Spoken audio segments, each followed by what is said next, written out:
Everyone.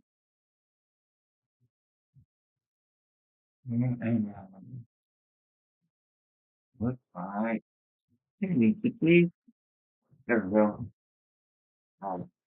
Cool. The laggy.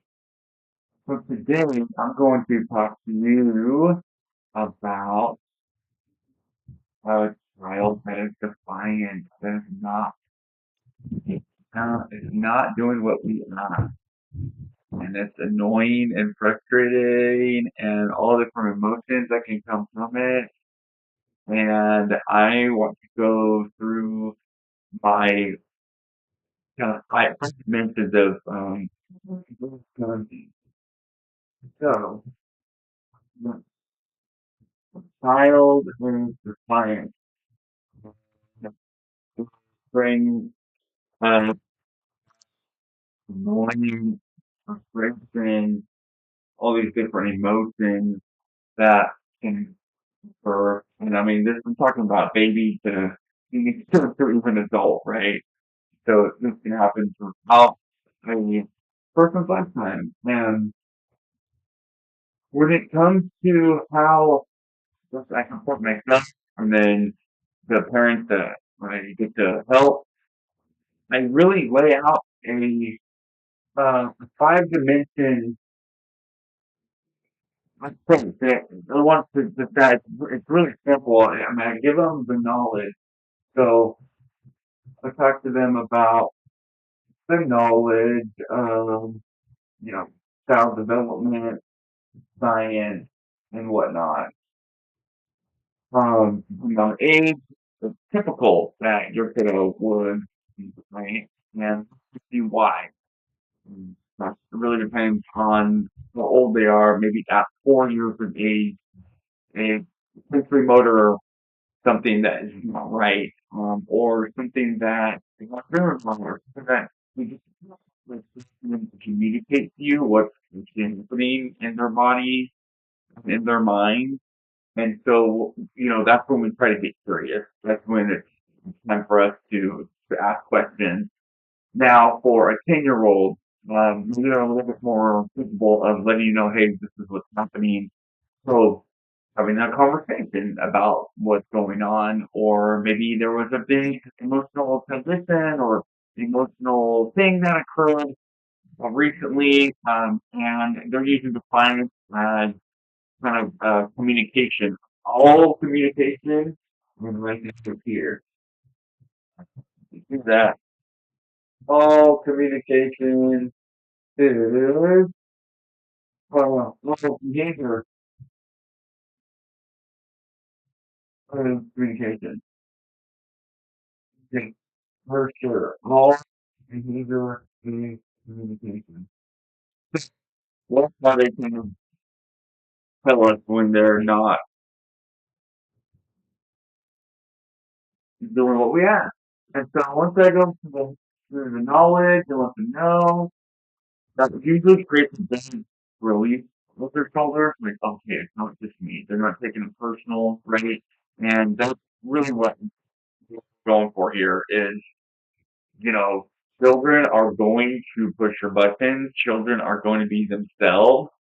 And I can go on and on about that. But right now, I really want to go over my my approach because I've helped a lot of people through it, and I've obviously using my faith. So this thing is been and yeah, really something to hate in my like all my dimensions of nature. And when I say hands, I'm thinking practical tools can do. And when it comes to the defiant styles, there's a couple different ways that we can look at why they're being defiant. And one of them do have to come down with control. If we give them a demand and we want something from them, then I think we are taking their autonomy away, taking their independence, taking their right to choose, you can say. I think based on the last parents that I've worked with, that's a tell the story that what they have rights, what children are supposed to have autonomy. They have um, they're- like we're supposed to treat them kind of as I wouldn't say equals, but more of like a mentor kind of behavior or relationship. And, when it comes to giving them a demand, I would say asking them to do something, giving them a request. Like nothing wants to be inner motivated because they want to do it versus solely because I told them to. One way to do that, and it creates that autonomy is through choices.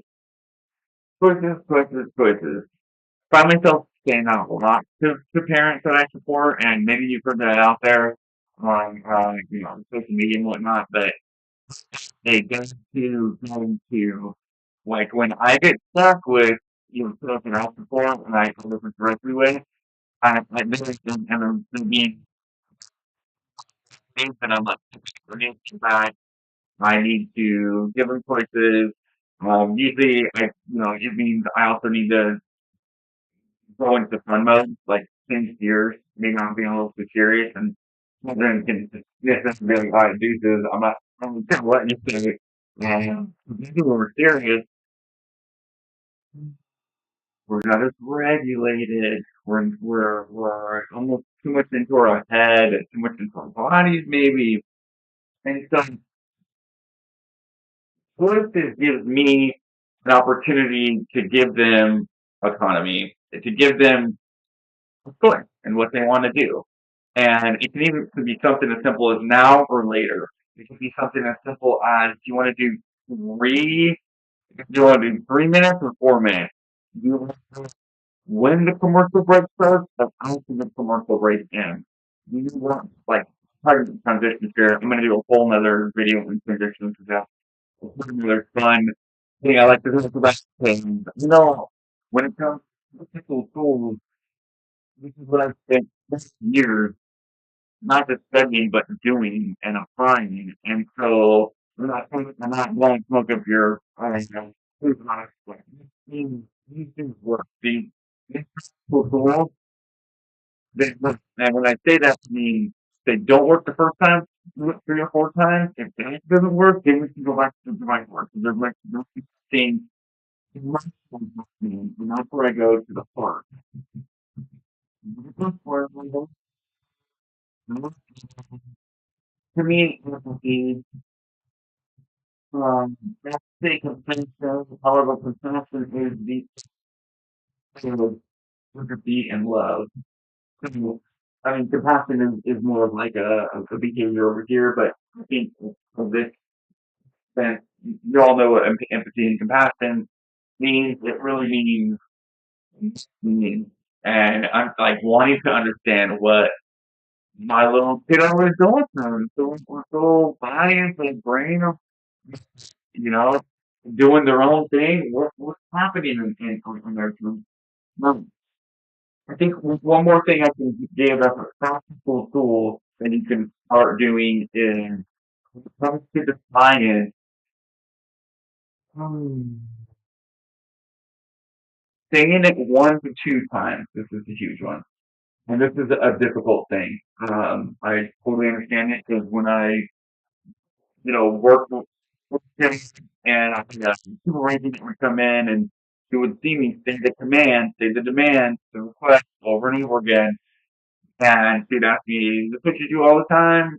Like, do you say it around 10 or 12 times and then like mean business?" And I'm like, "Yeah, why don't you say it 1, 2 times, 3 times at the max?" And what that does is it makes the word that can potent. And this like practical tools is a skill, so it might take you a while, but it's still seeing parents and you can go out in the grocery store, go out in the park. I mean, obviously in the houses that I go in, I still see parents saying over and over and over again. And that's it is a place that when it comes to atomic parent habit, that is one that will get you very, very much I think, more solace and more ease when it comes to wanting to ask your kiddo to do something. Now, when it comes to 1 to 2 times, they're going to say it, hey, Johnny, it's time for bed. Or, let's for dinner. Hey, Johnny, it's time for dinner. All right, maybe Johnny's in the other room. Now, the second time you're going to get, Johnny is, you didn't know, right? Maybe play time is like he's really into it, or he's really into the TV or screen, whatever it may be, or really into homework. Then you get close and you say, hey, Johnny, get the attention, time for dinner, but hey, do you want chicken fingers or mac and cheese first, or whatever it is? Do you want chicken fingers or broccoli? Probably chicken fingers. But hey, do you want this or that to drink? That's the choices. The more choices, the more that the child picked that. I picked my name on it. I picked that I wanted it. What I wanted. Um, yeah, really cool mentality. I love that attitude. Children have like the best attitude. Um, most of them. 1 to 2 times. If Johnny's not there the second time, you're going up to him. You're getting on his level, right? You're getting eye contact. This is kind of where we get to the whole. Johnny isn't he's not pointing, wanting not to uh, respond to you or do the thing that you wanted him to. However, the more empathy, maybe he's not doing it on purpose, right? Maybe he is, and then that's a whole other thing we can talk about. For the time being, getting in his shoes, that he's really focused on something. Well, I know when someone's talking to me, the last thing for me, and I'm going to do this, I might just stick to this thing because the response effort to change focus is so great that I don't even want to do that. Or I might get angry, annoyed, whatever it may be. Just that changing of focus can be difficult for I think, and then can make them feel unimportant. It can make them feel that they're not feeling it or I guess maybe hurry up the time because they're like, I'm doing this. Like, well, I got dinner is there. Yeah. Then you can give them choices. Okay, do you want to do it after the 10th grade and students, right? Like around like you can do it to where you naturally set it up. Okay, this is a natural break in your activity. Where we're going. Okay. Talk about different things. Now, empathy and compassion go a long way. Now, co-regulation. I'm going to put that in this little guy right here. That means co-regulate the superpower of an adult. We have developed nervous systems, we have developed minds, and we're able to cool ourselves down. We know that there's not a threat. We know that there's not a life-threatening thing that Donnie is not doing what we asked, or Jenny is not doing what we asked. We can feel like that though. They can make it feel like that because there's all these different emotions, and this is where I'm gonna do a little bit of a way to the heel. I hope you can see this. Uh, it looks like it's, but heel, which are the emotional. I'm gonna say the emotional intelligence that we can gain and awareness. Yeah, there we go. And so, hey all, by the way, if you have any questions, feel free to ask. Can't really see the chat room right now. I don't have the best setup, I feel, for chatting.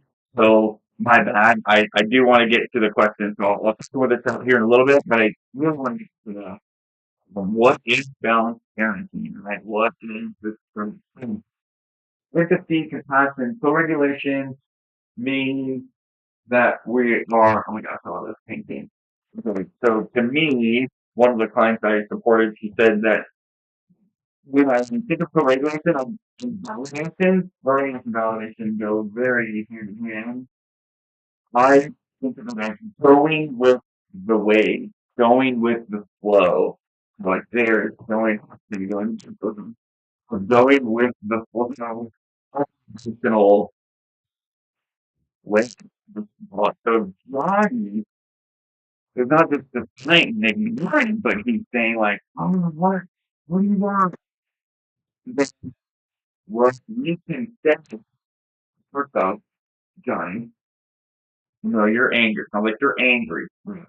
Gosh, I don't like it when someone doesn't focus. That doesn't let me focus on things either. I'm kind of creating a scenario in my head that I hear over and over again, by the way. No, you're in this, in the, you're in not only this, there's a lot of other cool content, cool. And so, co-regulation is deep, knowing that John isn't doing it personally, Jenny isn't doing this just to tick me off. There's a reason for their behavior. Behavior is communication. So if I feel that they're not, it isn't a good time to refocus or to go to dinner, to say, hey Johnny, if you need some more time, just ask for it. So I'm co-regulating, and that's a hard skill goal, by the way. This is really just like training them to communicate as an adult, really, right, in our civilized society, communicate in a different way. So really like skills training is what I call that. And there's a really cool way to train like behavior skills training is called. Training sounds like a dog or something, but any pursuit that you have, business, got, then you're going to need to learn new skills. And so behavior skills training, BST for short, if we're to look it up, is one of the best ways, at least like in behaviorism, that we can teach a skill.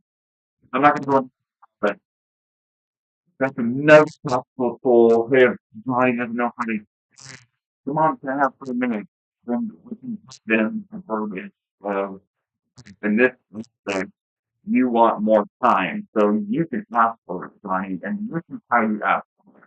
Because they're not going to know, right? Unless you for them, unless they click in another place where it'll be on the movies, media, black people for one time in this scenario. They're not going to know, dude. So where we come in, we can let them know, hey, this is how we do it. Do the validation. Validation can be difficult for those who haven't received it or don't know, um, or just they're used to doing it one way when it comes to an emotional wave. This wave again, an emotional wave coming to us. There's a lot of us that go against it. It's not that big of a deal, dude. Just turn it on. Turn the TV off and come to dinner. No, it's not a big deal. Just play. If you want enough play. Right? That's dismissive, right? There's no way to totally disconnect ourselves. Ways like to dig our own holes, basically, when we are doing that stuff. And they're definitely going to dig their heels in and be like, no, I'm not hungry at all anymore. So we're going to be just really important to do some validation. And if you need help with what validation looks like, go to my website, jzparentcoaching.com, and type in your email, and I'll send you 10 emotionally connected one-liners. So it's a free resource. It's a guide that makes it really easy for you to like be connected during a big emotional situation. When you're angry, when the child's angry, here's emotional one-liners that you can say. So I'm going to say about that. I mean, really, I can go into a little bit more. You know, feel blank too, or that sounds hard, tell me more, right? But I'm not going to go too much into that.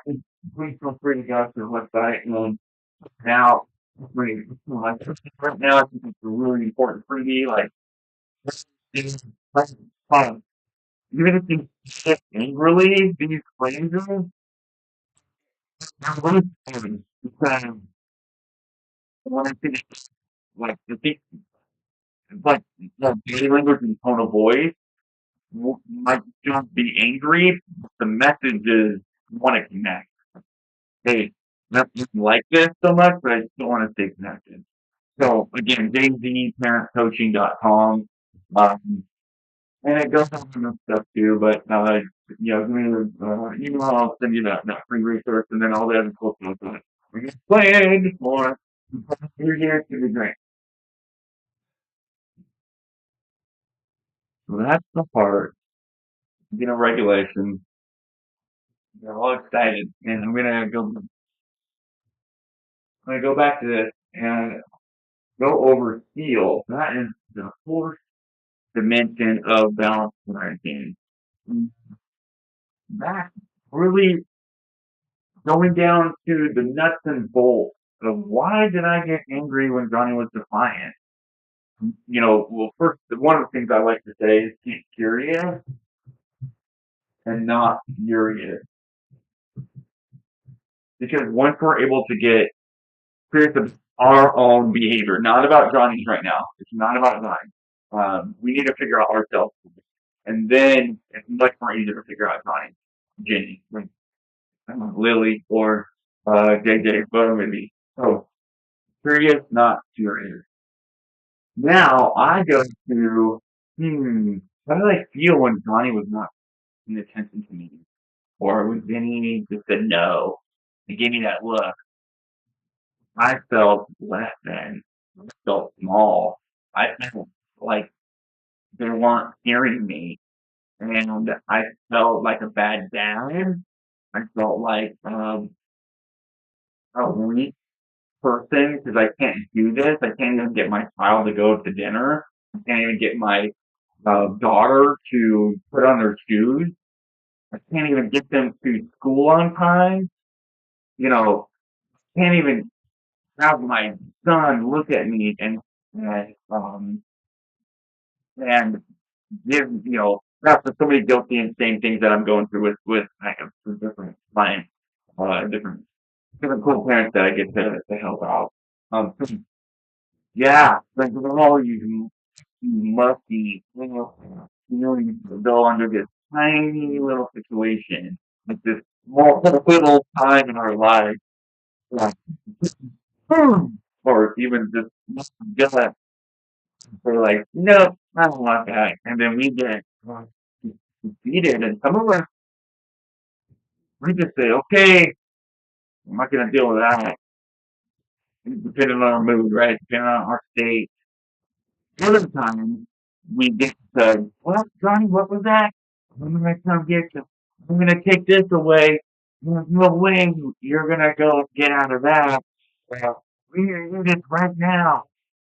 Right? The yelling aspect, it all revolves around feeling less than, everyone's different. I don't want to put words into your mouth in your mind, but front to it. So I'm really going over that's my own thoughts and also other concepts for what I hear. And sometimes let's be ready. They get so angry. Boom. It's just and it forces them to bounce out. And so what we want to do is to shine a light on that emotion, on that feeling, on that um, feeling less than unworthy of love. I've heard before. Just saying that makes me like, uh, yeah, this one. Mm. But we know we're worthy of love. We know. However, there's this one part of us that It's just right there, and it can, in this moment, just give us an outburst, give us a nervous system dysregulation that causes us to do things that we can later regret. Really. So, the more that we can shine a light on, oh, that's just that feeling of unworthiness.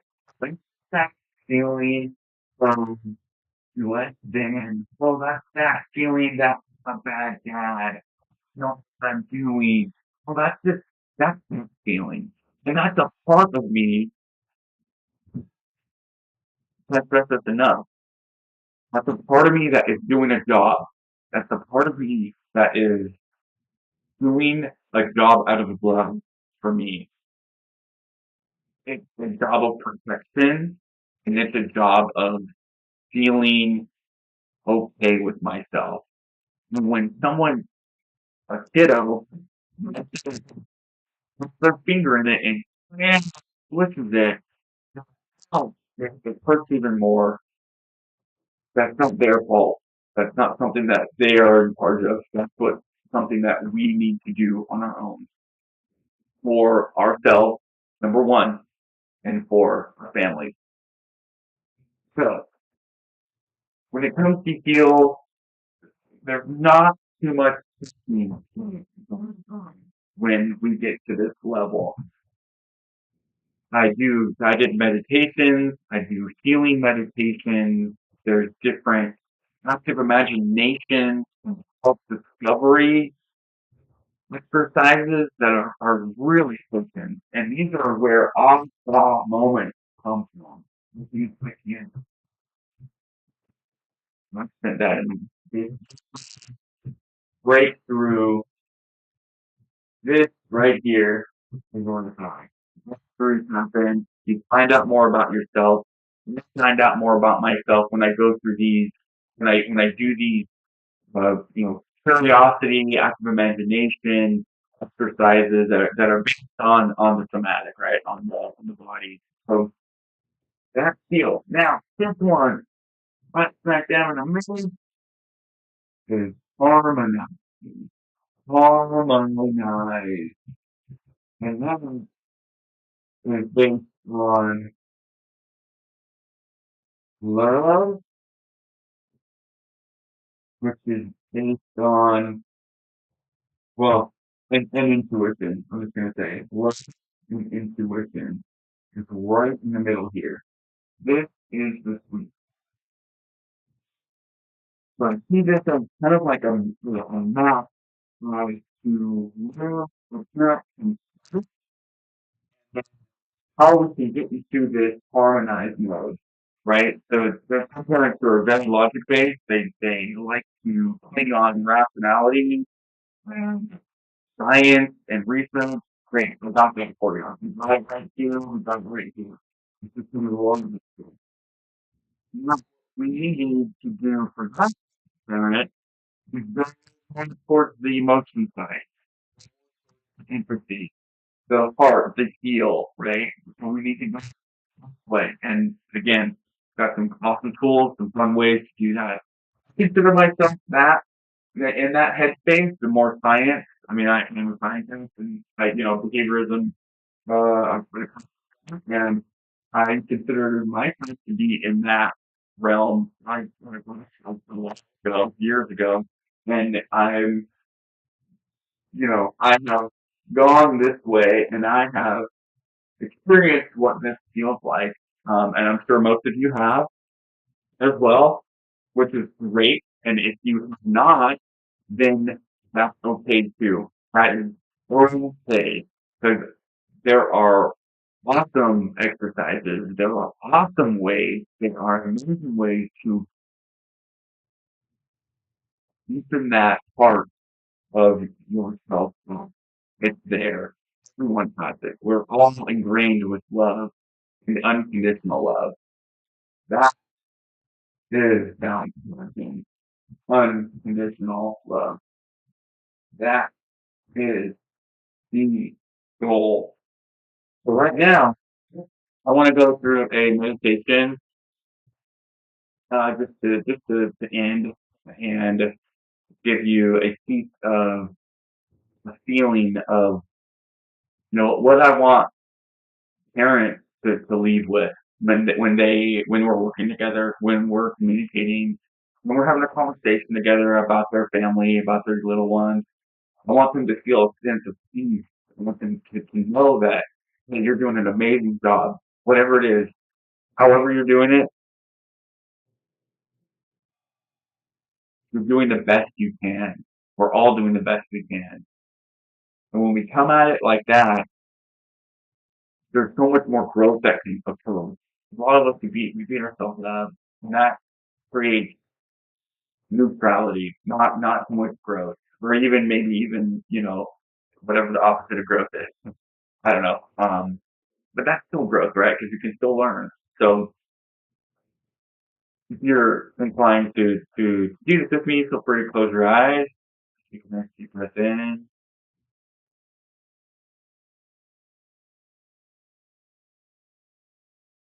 And um,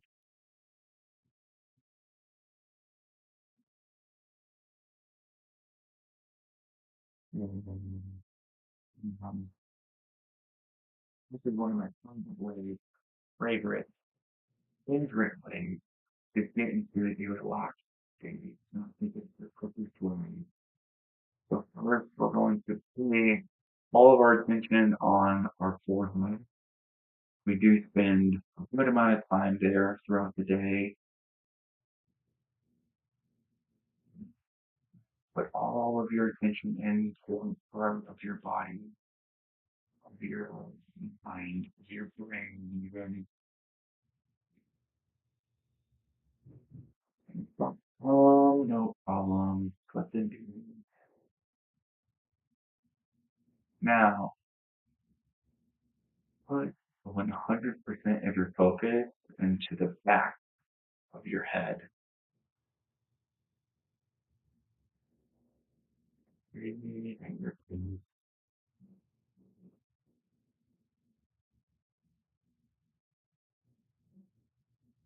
You may notice more saliva come into your mouth. You may notice kind of a slowing of the body. Keep that focus right there on the back of your head.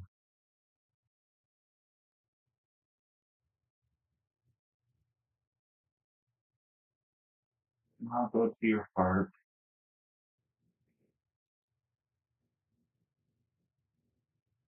Say hi to it. Most of us, I know before I knew this meditation, breathing, breathing, put my attention in.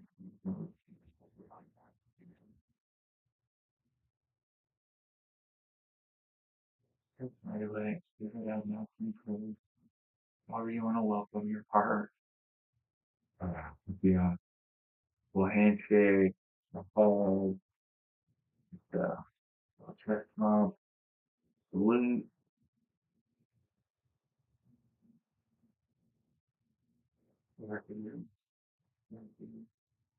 all love, all love.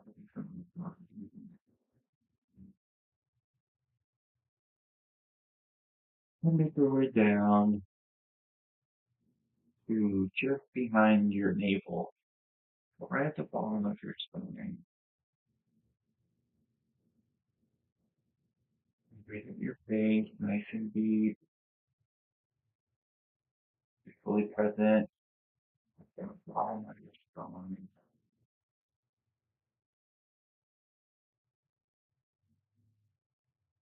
Notice any images that come up.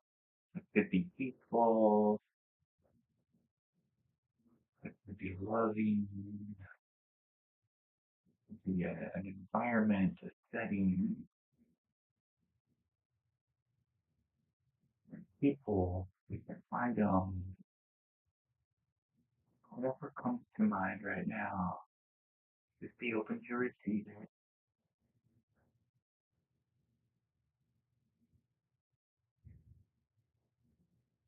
Like the shoulders,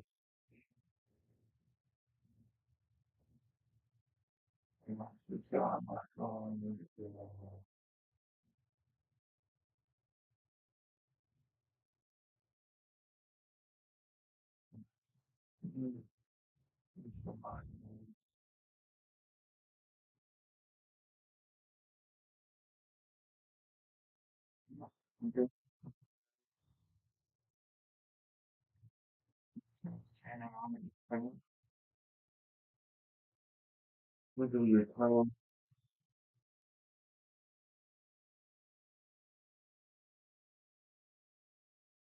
When you are ready, feel free to open up your eyes and you can pick something out that you haven't noticed before. When you are aware about just being in tune with the internal parts of our body, your head, very systemic flowing down.